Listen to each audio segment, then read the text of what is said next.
castle race history.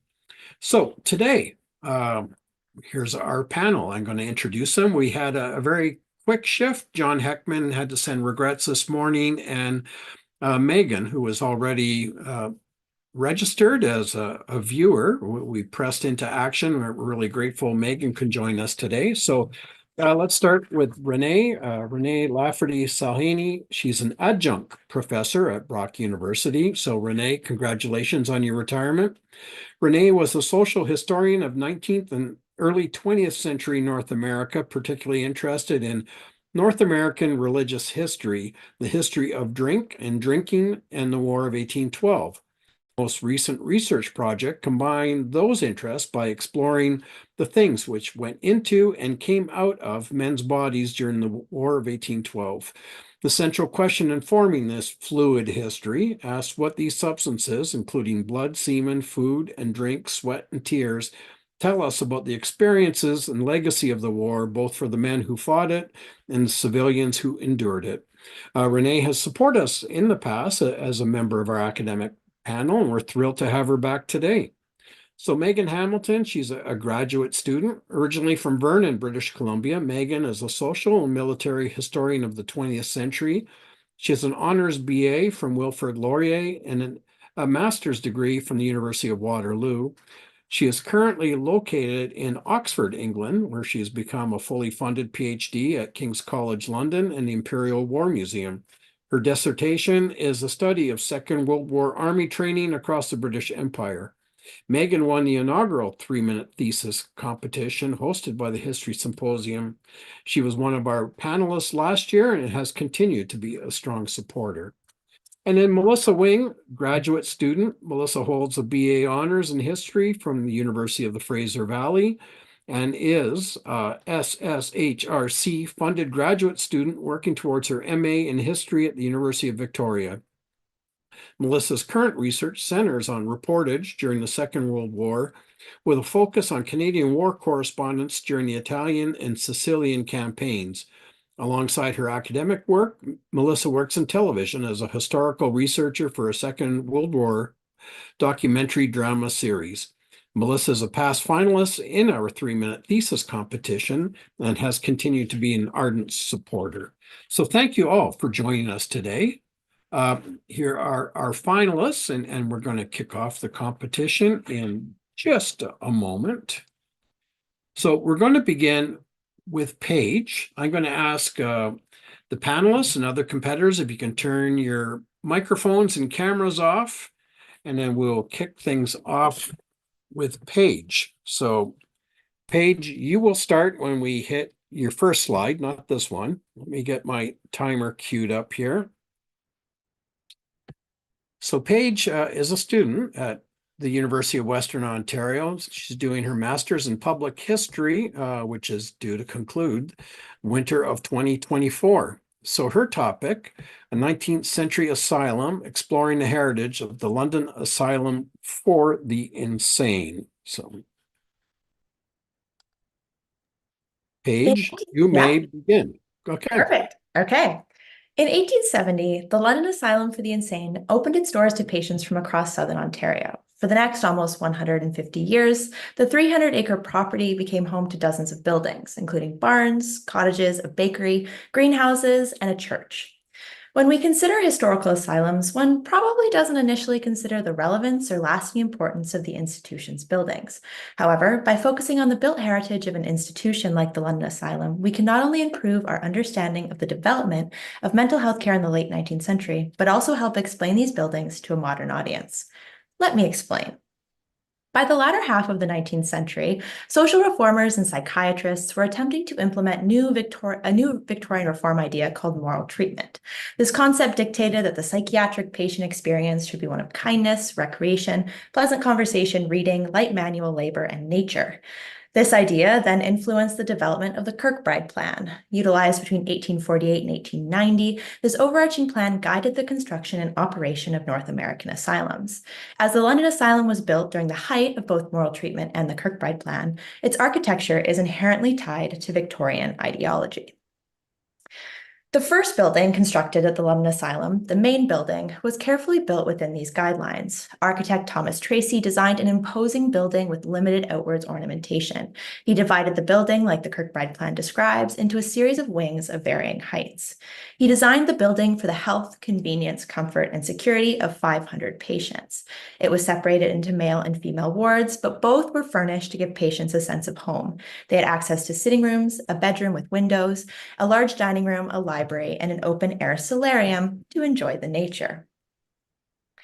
In 1873, Superintendent Dr. Henry Landor facilitated the construction of smaller patient buildings on the property, a cottage. Invented in Britain but brought back to North America by Landor, this newly invented cottage system pushed back against the Kirkbride plan and attempted to better conform to ideas of moral treatment. The goal of the cottage was to provide patients with a more traditionally domestic and home-like environment. It was built to give patients more freedom and help separate them from the overcrowding that was becoming common in the main building. After the first cottage was built in 1873 and proved successful, two more were subsequently constructed on the property. They were named the East, West, and North Building. Finally, in 1903, the medical examination building was opened at the request of the late Superintendent R.M. Buck. The symmetrical Victorian building was built to mirror the main building and conform to the Kirkbride plan, but also fit with new modern technological and medical ideas. The most notable conformity being the skylights that were built above the operating theater to allow for increased light. Ultimately, the buildings of the London Asylum themselves demonstrate new 19th century ideas of more humanistic treatment, and thus remain as stalwart reminders of mental health care in days gone by.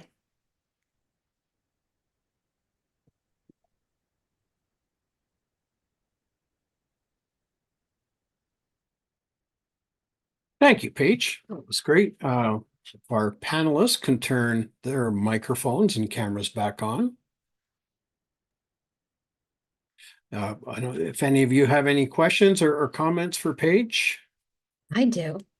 That was fascinating, Paige. Oh my goodness, that is so cool.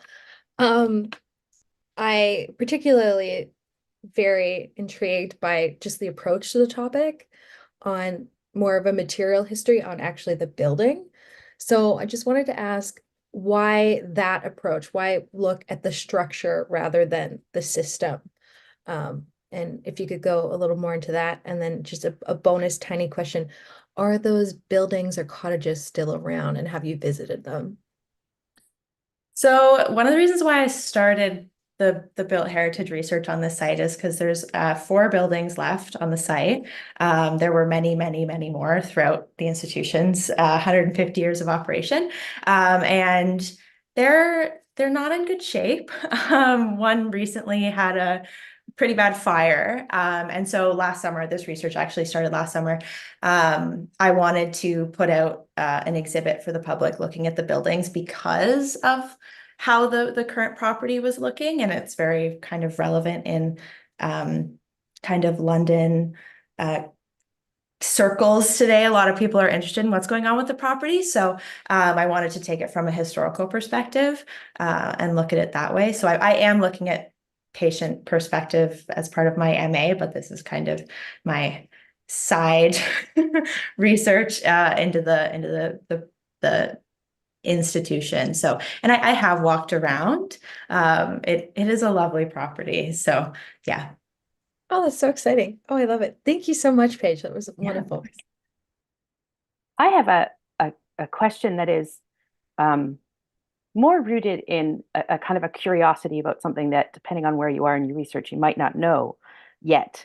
There's a remarkable similarity between what you talked about there and how you moved from these big congregate facilities with gardens and open spaces, this idea that a natural environment was somehow going to promote healing and health, and then moving into the more home-like setting of the cottages.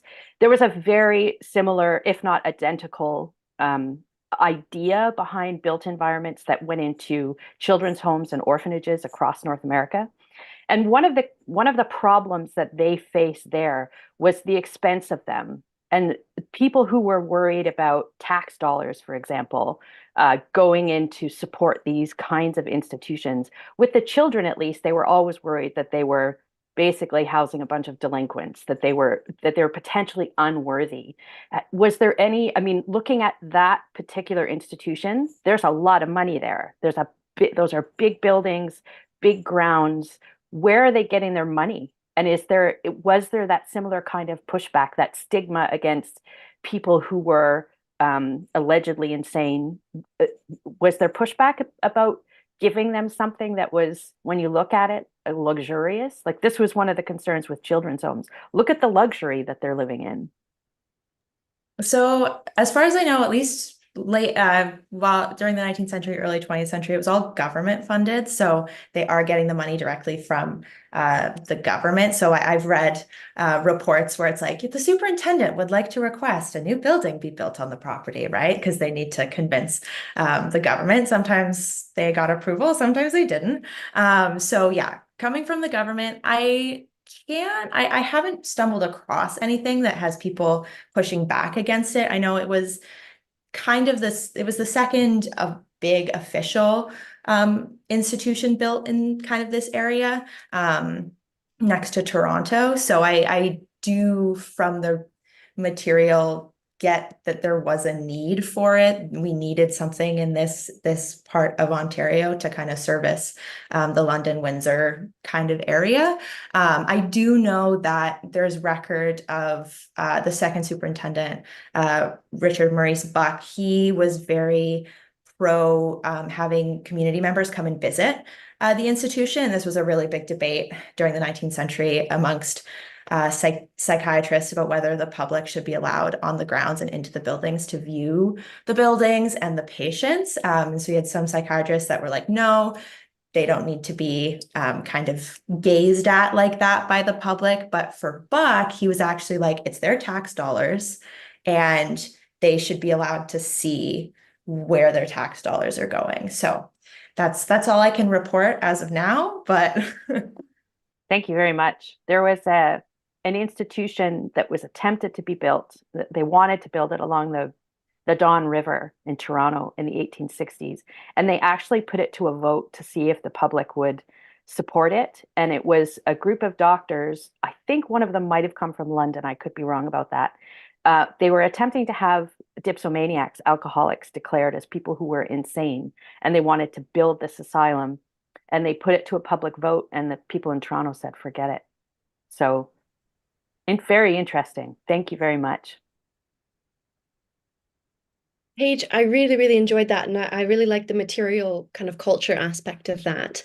And yeah, so I wish you had more than 3 minutes, because I did feel like your story was a bit cut off. So I guess I would ask, maybe could you give us a quick little taste of what the end of the history of the facility is like?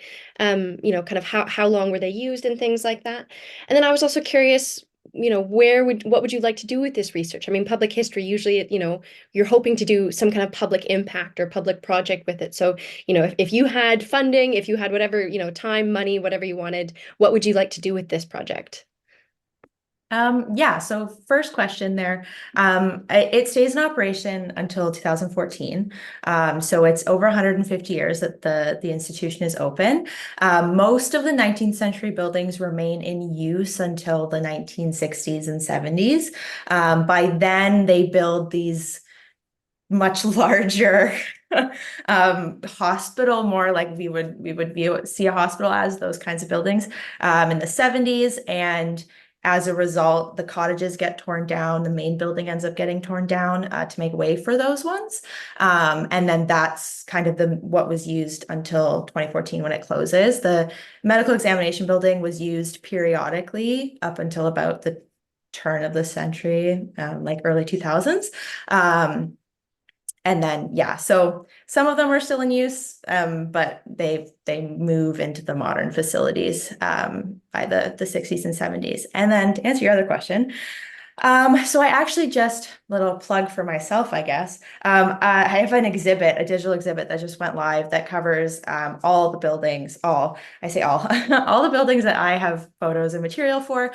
It just went live. I did oral interviews with past employees last fall. And so it integrates more archival photos, the interviews. So that's up that way, which is great. I mean, I'd love to write a book if I had the time, but yeah, I'm riding the wave. I'm really enjoying getting it out to the public because there's a lot of interest, but there's a lot more under the surface that a lot of people don't know about. So yeah. Oh, that's fantastic. Thanks very much. So I don't know if you can put the link to your digital exhibit in the chat, and maybe Chris can post that in the live chat on the YouTube channel. Sure, can And do. then I'm not allowed, but this is more of a personal question. Is there still the gymnasium building? Did that survive, or did you ever get a chance to see that? Because that was a spectacular facility with the old hardwood floors, the high windows and that.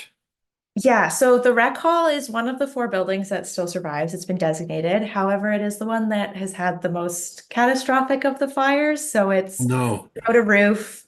I don't know what exists of the said hardwood floor anymore after the fire. It's not in good shape. But they're working on trying to do what they can to keep it. So yeah, as far as I know, anyways.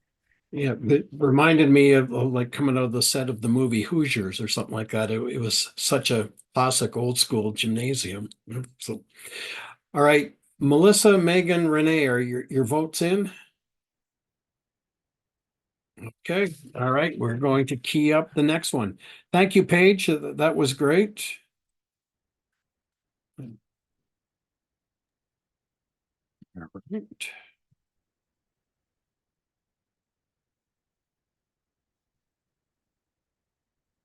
Getting all keyed up for you here, Andrew. So,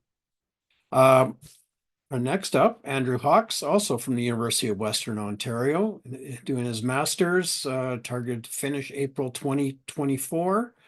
And he's looking at masculinity in Calgary, Alberta during the Great War. So I'm going to tell you when you can begin. Now. Right, thanks, Tom.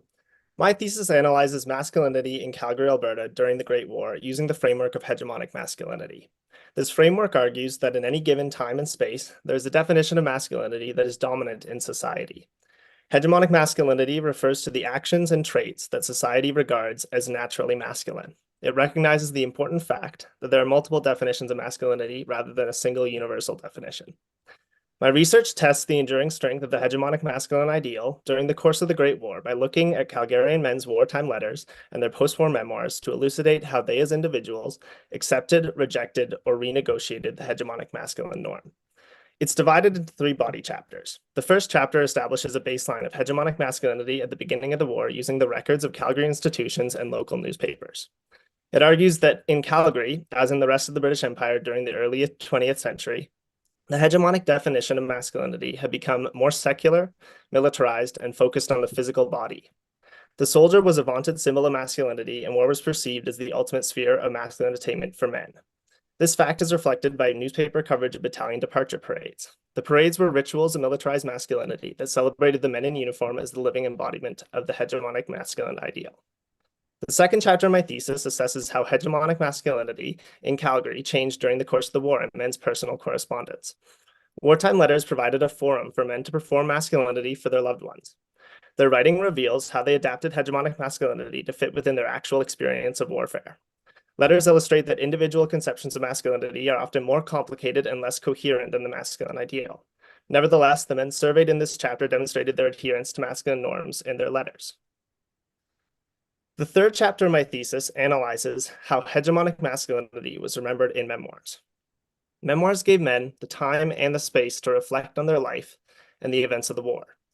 They are attempts to make a coherent narrative out of a series of disjointed and traumatic memories. The narratives that men constructed, the qualities they praised in other men, and how they depicted their own behavior overseas all demonstrate that the pressure they felt to adhere to hegemonic masculine principles remained strong, even decades after the war. Due to its focus on masculinity in Calgary during the Great War, my thesis addresses a gap in the literature. Canada's historiography of the war has been dominated by military, political, and economic historians. When gender has been used as a lens of analysis, it is largely women and children that are at the focus. Similarly, Canada's historiography of masculinity is rich, but it has largely ignored the Great War. Using personal narratives allows my research to be more nuanced and shed light on the complicated ways that individual gender identities differ from societal norms. Ultimately, the hegemonic masculinity that Calgarians subscribed to in 1914 survived the war, but it did not survive unchanged. Thank you, Andrew.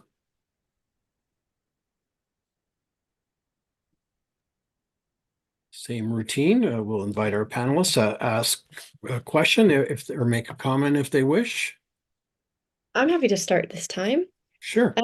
Andrew, that was fantastic. I really, I love hearing things about the west side of Canada. I'm always a big advocate for more research on Western Canada. But I heard you use the word empire, and that really interests me because my own research is looking at army training across the empire and like common themes and things like that during the Second World War. But I was just curious in terms of your research. So anything else about, yeah, what were you, have you found anything else about, you know, common themes across the empire? What kind of caused you to use that term, or have you explored that at all? Yeah, so it's a great question, and I really thank you for asking it.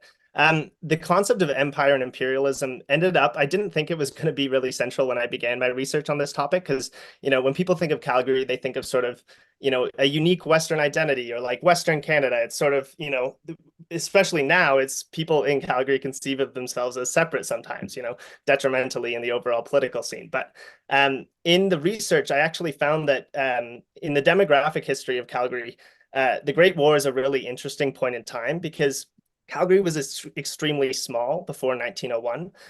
Between 1901 and 1914, and then particularly 1909 to 1913, the city sort of explodes in population. It basically 10x's. And if you look at the census records from that time, almost all of the people coming in are actually British men or men one generation removed from Britain, from sort of central Canada and the United States. So in Calgary at the start of the Great War, the overriding sort of culture is actually extremely Anglo-Saxon dominant. So a lot of the people there have very recently been in the British home isles or the home islands. So they've formed their gender identity before they've actually made it to the city. Most of the men in Calgary who enlist have only been there for sort of 5 to 10 years at maximum. So I found that the imperial sort of impetus there and the sort of common trends. I actually, in my research, I use a lot of masculinity works on British soldiers. So Jessica Meyer's Men of War, Michael Roper's The Secret Battle. These are all sort of books that talk about masculinity, but not in a Canadian context. And I found that they applied, the themes that they bring up are very similar. So I'd say there are a lot of similarities across the empire in Calgary at sort of this time. It sounds like you've done really thorough research, and I think that's great. And I think that's super important when you're doing kind of a small niche topic, right? So like, yeah, I did just to add a little anecdote, I did a camp in my hometown for my master's thesis. And exactly when you can draw out those bigger themes, that's what makes it interesting to more than just you and other Calgarians, right? So excellent work on that. Thank you. I'd love to jump in. Sure. Fantastic presentation, Andrew, and this is like right up my alley. So I was just like giddy the entire time. I have two questions, and you may not be able to answer them, but we'll go for it. So I love that this is a very community-based view of this topic, because you're right, there is a gap in the historiography, and seeing it at a community level is just very exciting. So kudos on picking up on that.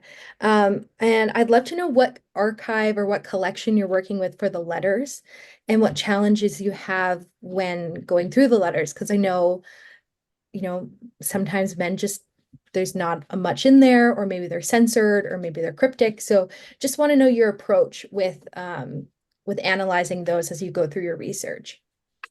Yeah, no, thank you. It's a great question. So I was actually quite fortunate because in Calgary, there's several sort of deposits of these letters that are they offer a lot of primary sources. So my main sort of area of research was the Glenbow Western Research Center, which is now at the U of C, but it used to be at the Glenbow Museum, and it's basically sort of a combination of the U of C archives and then the Glenbow Museum archives.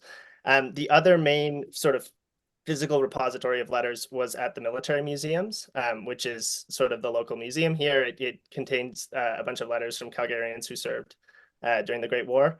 And then I also accessed online repositories. So online, the Canadian Letters and Images Project, I was able to sort of parse through that and find the people in it who were actually Calgarian. And so I was able to sort of use those. But going further to your question about how, any troubles I faced in the research or how you sort of read those letters, it's really interesting because on the one hand, letters are extremely censored. Like they were officially censored, sometimes by officers or by censors at the postal depot. But then you also, when you're dealing with something like masculinity, you have to deal with the issue of self-censorship, right? So it's like, what are men, sort of not saying? What are they saying? So there definitely is a certain amount of reading between the lines here. One thing that I found that was quite useful for my research is that men seem to be quite forthcoming about the qualities that they admired in other men or the qualities that they didn't admire in other men, even if they didn't talk about it themselves. So you can kind of tell what their standard ideal of masculinity is based on how they talk about the people around them. And sort of the mistakes that they fault other people for are ones that internally they're probably recognizing as things that they don't want to do themselves. But there's always going to be a little bit of guesswork. So I found that in some of my research, there will be themes that don't appear in many letters, like numerically, but when they appear, they allow sort of a lot to be revealed. So one instance in particular is, and this man had a lot of letters in the Glenbow Museum depository, but Harold McGill was a medical officer with the 31st Battalion, and he wrote at length to his fiancée, who ended up becoming his wife, when one of his stretcher bearers was actually killed in battle. And how he reflected on that experience and how he reflected on the emotions that he displayed, but also his embarrassment about those emotions, and then subsequent, retract. He says he's sorry for sending the letter, and there's all these different things that come out. You can sort of pick those up and then use those in context to sort of assess different masculine identities. So that's sort of how I've approached it. That's awesome. And then my follow-up question is just, I'm gonna pick on you a little bit. Why you're limited? Obviously, you have to limit the scope, right? And you broke down your chapters beautifully. Why limit to just the letters and newspaper publications? Or does that include trench newspapers or photographs, or what's the logic there? So actually, sorry, just a point of clarification there. I've limited the primary source for the individual masculine identities to letters and memoirs. So those are sort of the main sources that I'm using there. And the main reason to limit it to those was because those were both personal sort of autobiographical accounts, where men are sort of giving their own. I didn't use diaries, and that was purely just out of a limitation, both in the length that the thesis can be, but also in the diaries. There are much fewer diaries available than there were letters and memoirs. So I decided to go with a larger sample size. And then in terms of using newspapers, I don't actually talk about trench newspapers. And that's only because I mainly used the local newspapers to establish the hegemonic baseline. So the idea here was if how men are being reported on in local newspapers is going to be generally widely accepted by, enough of a sect of society that it's getting published in a newspaper. So using that in context with like local institutions and then the letters and memoirs of the men themselves, I was sort of trying to compare and contrast the two. But I don't That's use awesome. We can't do everything, but exactly. I gotta ask you why. Oh, of course. Is there time for me, Tom, to ask a question or two? Oh, yes, go for it. Again, another great presentation. A quick question, a follow-up on on what you were just talking about. One of the things that I have found dealing with letters and memoirs from 1812 is that when I get letters and then a memoir from the same person, it's like hitting a weird kind of jackpot, because you really get to see how, 20 years down the line, 30 years down the line, they reinvent themselves. And just out of curiosity, do you have any of that in here? Do you have letters from somebody who subsequently wrote a memoir that you can see that reinvention of self? Yeah, so the main example I have of that is Harold McGill. So Harold McGill, and he was a huge, he was just the jackpot, because he was there for almost 4 full years. He wrote to his wife extremely diligently, and all of those letters were saved. All of his letters were saved. Obviously, none of hers were saved because he was overseas. And then he also had a published memoir.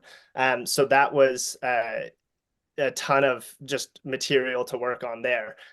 With him, I actually found it was almost not so much a reinvention of self, but sort of a re-entrenchment of self. Like the masculine tendencies that he exhibited during the war sort of hardened and firmed over time. So in his memoir, you had lots of stuff talking about how like the idea that men enlisted because they were unemployed is garbage. Men enlisted because it was their natural male duty. Or, he talked about how the men he served with were the most courageous, that they were the best men, the best of the best. He talks about his friends. But again, that sort of saga with the death of his friend, the stretcher bearer, was repeated both in the memoir and the letters. So that was sort of an interesting way to compare and contrast. I had another person who had a memoir and letters. His name was Arthur Turner, but his memoir wasn't published because it was a dubious writing quality.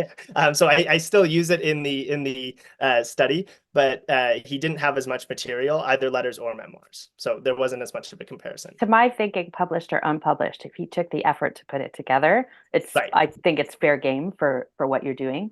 Right. The other, and I'm not sure my other question is really so much as a question as a point of curiosity. Right in the beginning, you talked about the fact that this sense of hegemonic masculinity you have is somehow secular.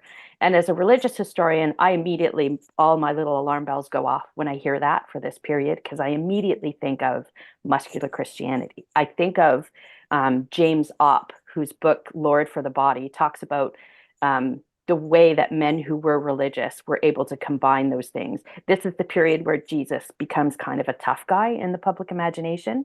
I also think about Marie Griffith's book, Lord for the Body, which is about, she's more sort of mid-20th century. But again, it's all of the ways that, and this is possibly something you didn't see at all, but I'm wondering if you have seen any of it, this attempt by people with deep faith to make their sense of themselves physically, their physical bodies, fit somehow with their vision of Christ. And I was struck by it, particularly you put up one photograph of a very, very tall man and a very, very short man. And I thought that just the variety of physical shapes and physical capacities that they would have had, I wonder if any of them deployed a sense of faith to bolster their courage or bolster their sense of self in this situation. Yeah, no, absolutely. And I almost didn't use the word secular just because I know it means a lot of different things to many different people. And I think the biggest thing that I'd stress is like secular in the early 20th century is going to be relative, right? Like obviously men are still incredibly religious. Religion is still a very big aspect of their life, right? But in comparison specifically to the muscular Christianity, right? In my research, I found that sort of is like a late 19th century. That's when it really hits its heyday. That's when things are really coming out. And by the start of the Great War, it has shifted slightly to become a little bit less secular. So in my research, there are some men who are very religious. Victor Wheeler wrote a memoir called The 50th Battalion in No Man's Land, and he is an incredibly religious man. It comes out a lot in his work, and he talks a lot about religion. But at the same time, you also have men like, there was a great line from Arthur Turner's memoir that said that at Passchendaele, he learned how to pray, but not like a sissy, in a way that was demanding, where you got what you got. And, basically God knew you weren't fooling around, right? Like that's the epitome of more of the themes that I saw coming out of my research, right? There's this idea that men are still religious, but religion isn't masculine, if that makes sense, right? Like religion as masculine as it used to be. It's more about what the physical body can do, what you're doing in your life, your job, your career, like that sort of thing. So, Yeah. but it's definitely a major theme of any sort of study during the time. I love that line about not praying like a sissy. I mean, it's that's the heart of all of that stuff about muscular Christianity and toughening yourself up for Jesus. Right. You know, Right. it's really, really interesting. Thank you. Right. Yeah, no worries. Thank you. Great stuff, Andrew. Thank you. So I need Renee, Melissa, Megan, give me a thumbs up. You guys have completed your marking and we're ready to move on. All right, excellent. Let me get myself organized here quickly.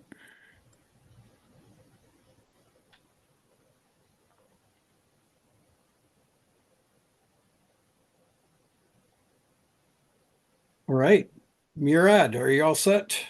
Yes. There you are. Okay.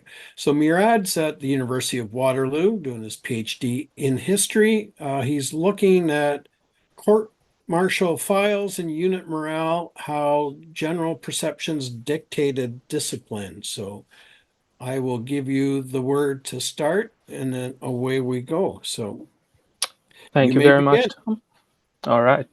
Well, over 1.1 million Canadians fought during the Second World War, and this has generated over 35,000 courts-martials for the enlisted personnel. The standing courts usually had colonels or lieutenant colonels appointed as the presidents, majors or captains appointed as the prosecution, and lieutenants appointed as defense counsel. Now, they didn't necessarily have the legal background for this, so there was a great discrepancy in the consistency of the administered punishment.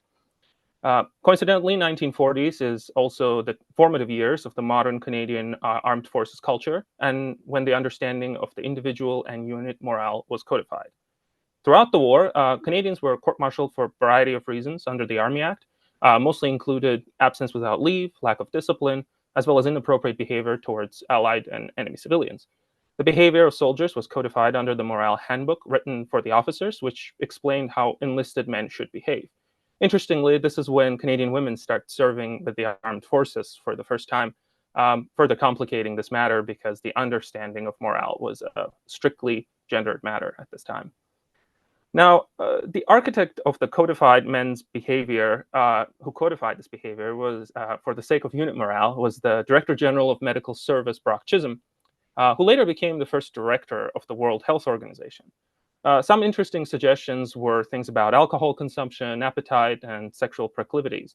Practically, this would lead to a circular logic of something breaks unit morale because men shouldn't behave that way, and men shouldn't behave that way because it breaks the unit morale. And this is reflected throughout the cases that I'm looking at. Now, these case files are scanned and digitally available through Heritage Canadiana website. The digitization is both a boon and a curse at the same time, because on one hand, all the files are available from the comfort of the internet, but on the other hand, all the scanning is done very poorly, and also the original microfilm was destroyed, and the microfilm was the copy of the original field documents. Compiling quantitative analysis and individual casework requires a lot of paleography to be done as well. There is some extensive work done on the US troop morale from 1940s as well. So therefore, I want to do comparative work eventually between Canadians and the other Second World War participant nations. I speak several languages, including Russian and German, so I think this will be very feasible. There is some wonderful literature on this topic. Chris Mattson's book is very broad on its scope, more theoretical, and came out about 25 years ago. Paul Jackson's book is foundational work on the subject and gender in the Second World Canadian Army. Jackson didn't have the luxury of working with the entire digitized archive.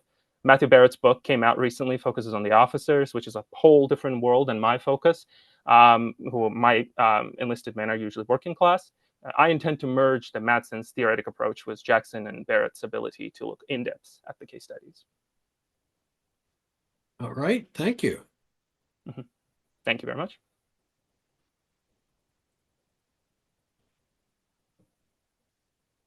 I can kick us off, or Renee, would you like to kick off? Sure. Fascinating research. Court martials are central to a lot of the stuff I do, because that's when men behaving badly have been caught.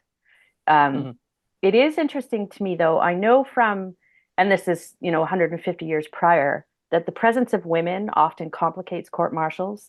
So camp women, for example, will instigate an argument between husbands, and it's the husbands who end up in trouble. But here you have a situation where you actually have women in the services. And so I'm interested, first of all, do you ever see a court martial of a woman who's in the service? And is there presence, is there activity in the armed forces? Does it alter at all the approach that these people take towards putting together court martials, the definition they have of morale? How does it, if at all, that you can see so far in what you've done, complicate the court martial process? It's a very interesting question. The participation of women in Canadian Armed Forces in 1940s comes with an asterisk, and that asterisk is that, with the exception of the Navy, women don't really have the equivalent rank. So if they are in the Army or Air Force, soldiers don't have to salute them. It's a separate case with the Navy, with the Wrens, who hold an equivalent rank, and not just Navy, but all branches must salute them. So that even though they are still serving, the court martials are a little bit different in this regard, and I have not come across any case featuring any women who served in the armed forces. But then again, I'm only a couple thousand cases deep, and there's 35,000 of them. So over 35,000 actually. That's still a roughly estimate. So what I do see, however, is as some cases involve women from the prosecution side, and prosecutions brings them forward as witnesses. And in some cases, these are civilians from allied countries, from United Kingdom, sometimes Dutch, and sometimes these are enemy civilians. So this would be German witnesses. And there's certainly a great shift in the dynamic of how witnesses are treated, how witnesses are, how their words are taken for, how seriously their words are taken, and things like that. But really depends on a case. And the reason why it's so case by case is because the judges who are appointed are usually appointed based on the personal preference of the general, and they're acting according to the Army Act, but their personal motives also play a lot into this. A good example I can show probably is one of the cases I looked at was drunken disorderly behavior by two Canadians, and they were stationed in England, and General Udlum was the person who chose the counsel and the judge. And he was a teetotaler himself, and he chose a colonel who was a teetotaler, and they got a harsh sentencing based on that. And you can see how that definitely plays into the dynamic of the tribunal, of the court. That's really interesting. I'm looking forward to seeing the outcome of this. It's very, very interesting research. Thank you very much, Murad. Thank you. Whoever unmutes first. Go, Melissa. Oh, well, Renee, you and I must be sharing the same mind because you took it right from my mouth. But so with that in mind, I'll just kind of work off of what Renee was asking as well. And your examples just got my brain thinking. Have you found that any of these women, or whether they be civilian or not, are coming forward as a hostile witness? Like, is there any need to forcibly bring them forward? And if so, like, what does that entail? Or yeah. Yeah, absolutely. And it's more evident in how those treated as well. Like in case of a lot of the cases that I'm looking more in depth as a case study are cases that involve a lot of violence in whatever shape it may be, and specifically violence against other women. If they are from allied countries, if they're civilians from, say, Netherlands or England, they're treated slightly differently, and you can see that in cases of there was this one particular rape case that I was looking at that happened in Germany, and they had the victim's father testify, And then they brought in the victim as well, who didn't want to be there, and they forced her to testify as well. And this already shows how certain cases are already predisposed towards the defendant. Sometimes you have a judge who outright makes statements that judges shouldn't really be making, or the presidents shouldn't really be making statements, but they're like, that's inappropriate behavior to begin with, and puts it out there, and it's in the court records. And then there's these peculiar little details as well, where something would be said, and prosecution, or well, the president orders it to be stricken out of the case, and they strike it off the case. So the official typewritten report that I have, the case file that I have, doesn't feature it, but then there's some draft notes sometimes that are mixed in, or there's some field notes that are mixed in where it says strike it off the case, and it's still written there, so I can still see what was said and then stricken off. So there's really little unique details that kind of sneak into those cases. That's fascinating. I'm very excited to see where this goes. Good luck with everything you're doing. This is great. Thank you. Hi, Murad. That was fantastic. And I'm curious about kind of the bigger picture of this project. Where would you like it to go? But I'm also interested in kind of these themes you're drawing out. Obviously, you're taking kind of a gendered morale approach, but I also hear you talking about, the law and legal history and things like that. So, how are you touching on these, I see you bringing in other strains, but kind of what are the bigger themes you're trying to bring out? And maybe it's very early on this project to ask this, but kind of what would you hope to add to the literature? I mean, I know you said you wanted to combine these two approaches, but kind of overall in our knowledge of the Canadian Army in the Second World War, or even broader, what would you hope to add? That's an excellent question. I think the reason why this work is even relevant to this day is because 1940s is the formation of the modern Canadian military culture. And what I'm doing, I like to look at it as legal history as well, primarily because there's a lot of precedents that are set. There's a lot of things that have been codified at this point, and it's very different.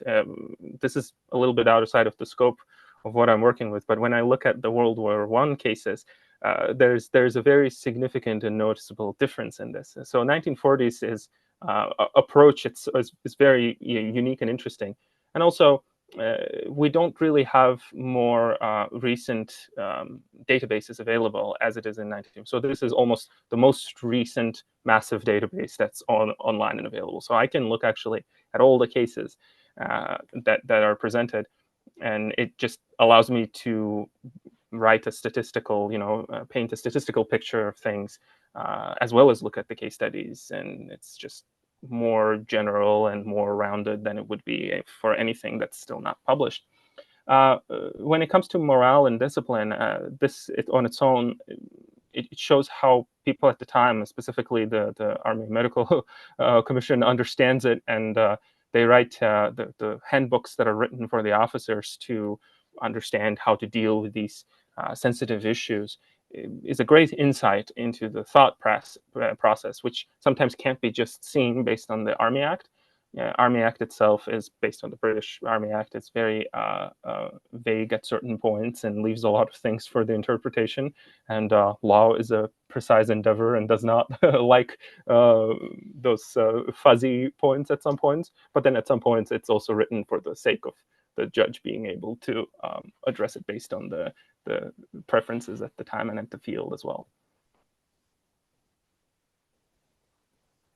All right. So, Megan, Melissa, Renee, when you finish your scorecards, if you can send them to me, I will compile the final scores. I'm glad you're judging this and not me, but I think 3 tremendous presentations.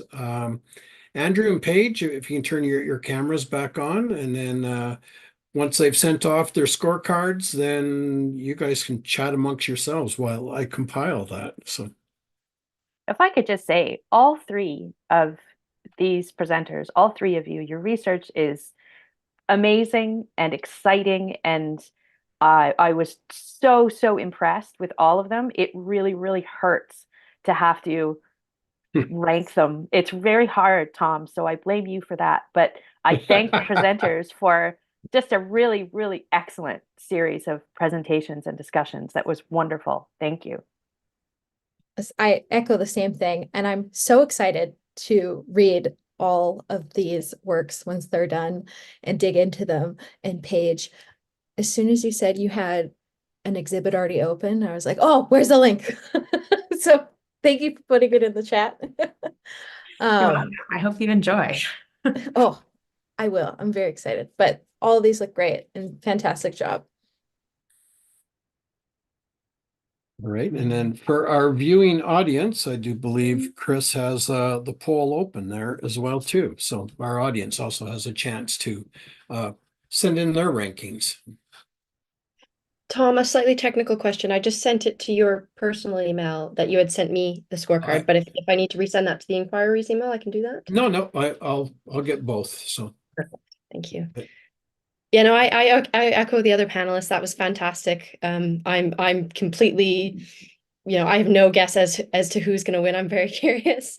But I think this is a really exciting kind of expose of the research going on across the country, and that really excites me. I really love hearing kind of what's happening in various kind of pockets around the country, and so I think there's a lot of exciting research going on. I did want to ask Andrew, where is it again you're going to do your MA at Western? Yeah, so I'm in the process of doing my MA at Western.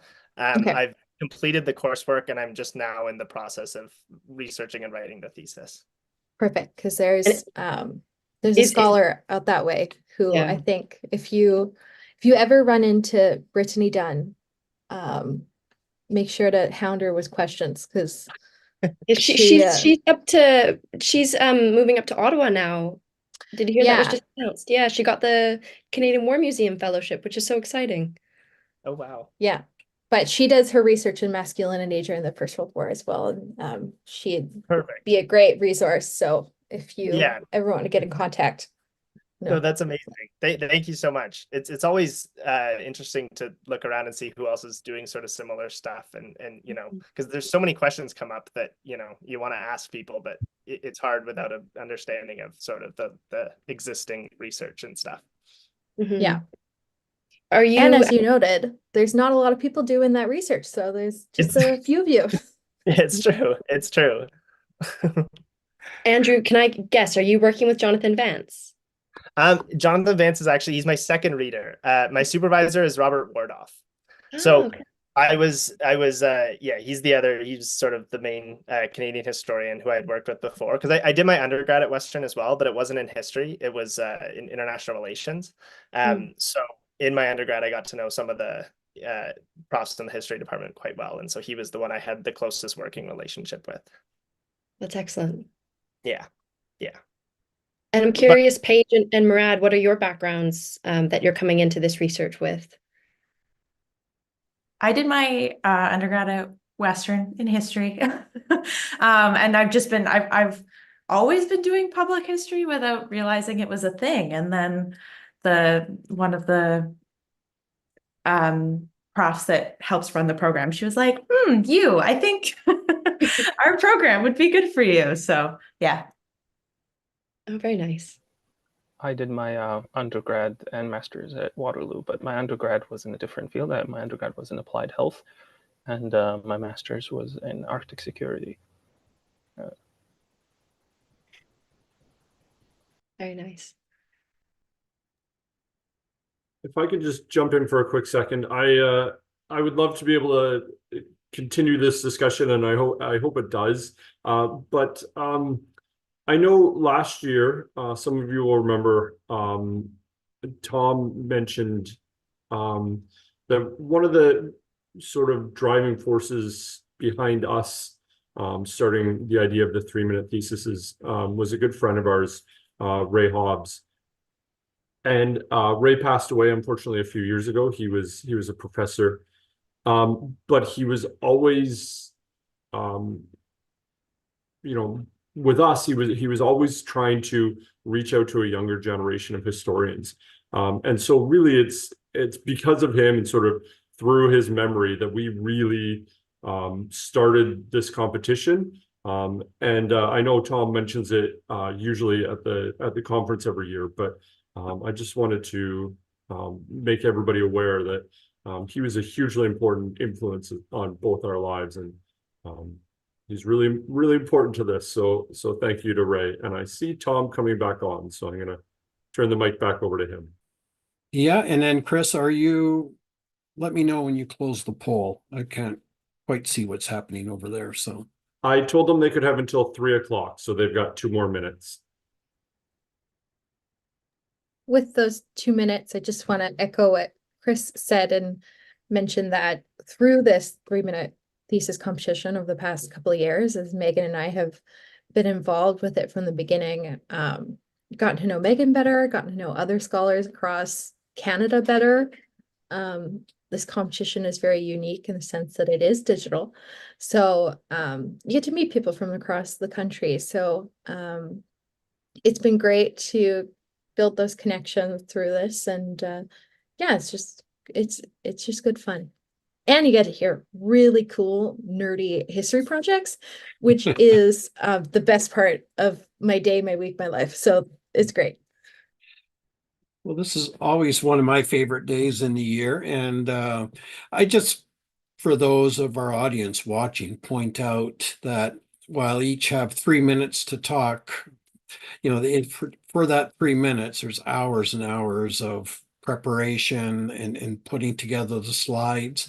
And then even once you're through it, then rehearsing the timings. Like it's extremely difficult trying to work through 36 seconds per slide. And even if it's you practice, you think you got it down, then all of a sudden, once you're live, then either you're going faster or slower than what you've practiced and your timings are off, and not to get rattled by that and carry on. So it's I think a testament to our competitors today. They all did a tremendous job with the research preparation, and then the questions afterwards, just showing the depth of their knowledge. It's quite remarkable. So